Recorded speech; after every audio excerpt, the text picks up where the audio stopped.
Replacing the front spindle on a John Deere M. This is what it looks like put together. Take off that top nut. You take off your front wheel weights.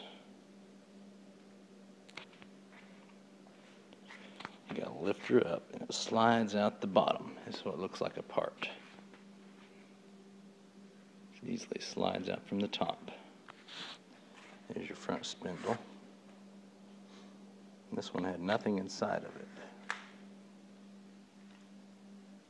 It looks like inside.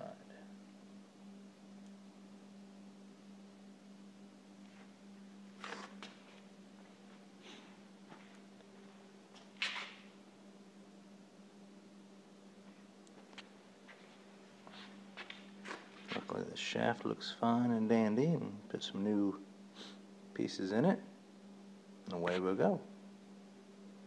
We've already replaced the front wheel bearings, all that good stuff. Front hubcap, front wheel.